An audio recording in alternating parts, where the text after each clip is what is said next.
আসসালামু আলাইকুম রহমতুল্লাহ। প্রিয় দর্শক, কেমন আছেন? আশা করি ভালো আছেন। প্রিয় দর্শক, ৭০,০০০ শিক্ষক নিয়োগের আসছে গণবিজ্ঞপ্তি। চলুন বিস্তারিত জেনে নিই। প্রিয় দর্শক, বেসরকারি শিক্ষা প্রতিষ্ঠানে স্কুল, কলেজ, মাদ্রাসা ও কারিগরি শিক্ষক নিয়োগের নবম গণবিজ্ঞপ্তি প্রকাশের কার্যক্রম শুরু করেছে বেসরকারি শিক্ষক নিবন্ধন ও প্রত্যয়ন কর্তৃপক্ষ এনটিআরসি। এই গণবিজ্ঞপ্তির মাধ্যমে দেশের বেসরকারি শিক্ষা প্রতিষ্ঠানে প্রায় ৭০,০০০ শিক্ষক নিয়োগের সুযোগ পাবেন। এনটিআরসি-কে বিজ্ঞপ্তি প্রকাশের জন্য প্রশাসনিক অনুমোদন নিতে হয় শিক্ষা মন্ত্রণালয় থেকে। সে প্রস্তাব শিক্ষা মন্ত্রণালয়ে পাঠানো হয়েছে। মন্ত্রণালয় অনুমোদন দিলেই নবম গণবিজ্ঞপ্তি প্রকাশ করা হবে। ৬৯,৫৭৭টি শূন্য পদের অনুমোদন চেয়ে চলতি সপ্তাহের শুরুর দিকে শিক্ষা মন্ত্রণালয়ে চিঠি পাঠানো হয়েছে বলে নিশ্চিত করেছে এনটিআরসি। এনটিআরসি সূত্রে জানা গেছে, বিভিন্ন শিক্ষা প্রতিষ্ঠান থেকে পাওয়া শূন্য পদের তথ্য যাচাই বাছাই করে মোট ৭৫,৭৬৯টি পদ চূড়ান্ত করা হয়েছে। এর মধ্যে ১৮তম শিক্ষক নিবন্ধনধারীর জন্য সংরক্ষিত পদসহ অন্য কিছু পদ বাদ পড়ে। মোট ৬৯,৫৭৭টি শূন্য পদে নবম এন্ট্রি লেভেলের শিক্ষক নিয়োগ পরীক্ষা নেওয়ার পরিকল্পনা করা হয়েছে।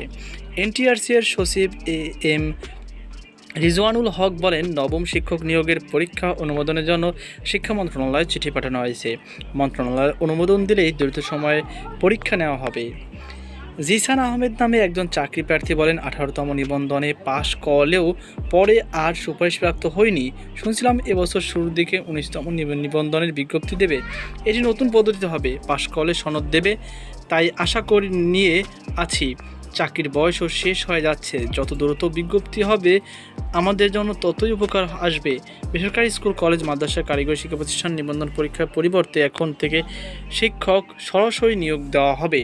বদলে যাওয়া নিয়োগ পদ্ধতি শিক্ষক নিবন্ধন সনদের ভিত্তিতে নয়, বরং বিজ্ঞপ্তি প্রকাশ করে সরাসরি নিয়োগ পরীক্ষার মাধ্যমে দেওয়া হবে শিক্ষক নিয়োগ। নিয়োগ পরীক্ষায় ২০০ নম্বরের এমসিকিউ, ২০ নম্বরের মৌখিক পরীক্ষা অনুষ্ঠিত হবে। পাশ করতে পেতে হবে ৪০% নম্বর। নতুন পদ্ধতিতে যেসব প্রার্থী নিয়োগের জন্য চূড়ান্ত বিবেচিত হবেন, শুধু তাদের এনটিআরসি থেকে শিক্ষক পদে নিয়োগের একটি সনদ দেওয়া হবে। এনটিআরসি-এর সূত্রে জানা গেছে, অনলাইনে শিক্ষক শূন্য পদের চাহিদা ই-রিকুইজিশন কয়েক দফা সময় বাড়ানোর পর ১৫ই এপ্রিল কার্যক্রম শেষ হয়েছে। একই সময় শিক্ষা প্রতিষ্ঠান তথ্য হালনাগাদ ই-রেজিস্ট্রেশন কাজও শেষ হয়। গত ৫ই জানুয়ারি ২০২৬ শিক্ষক নিবন্ধন সনদের ভিত্তিতে নিয়োগ সপ্তম গণবিজ্ঞপ্তি প্রকাশ করেছে এনটিআরসি। বিজ্ঞপ্তিতে শূন্য পদের সংখ্যা ছিল ৬৭,০৮৭। এরপর প্রতিষ্ঠান প্রধান পদে অধ্যক্ষ, উপাধ্যক্ষ, প্রধান শিক্ষক, সহকারী প্রধান শিক্ষক, সুপার ও সহকারী সুপার নিয়োগের জন্য অষ্টম বিজ্ঞপ্তি প্রকাশ করা হয়। এতে শূন্য পদের সংখ্যা ১২,৯৫১টি। ২০০৫ সালে শিক্ষক নিবন্ধন পরীক্ষা পরিচালনা করেছে এনটিআরসি। শুরুতে শিক্ষক নিয়োগের ক্ষমতা সংশ্লিষ্ট প্রতিষ্ঠানের গভর্নিং বডি বা ম্যানেজিং কমিটির হাতে থাকলেও ২০১৫ সালের ৩০শে ডিসেম্বর সরকার এনটিআরসি-কে শিক্ষক নিবন্ধন সনদ দেওয়ার পাশাপাশি শিক্ষক নিয়োগের সুপারিশের দায়িত্ব দেয়। এরপর থেকে ৬০টি গণবিজ্ঞপ্তি এখন পর্যন্ত ১,৮০,০০০-এর মতো শিক্ষক নিয়োগের সুপারিশ করেছে এনটিআরসি। তো এই ছিল আমাদের সর্বশেষ আপডেট। সকল বাধা অনুষ্ঠান আজকে পর্যন্ত। আল্লাহ হাফিজ।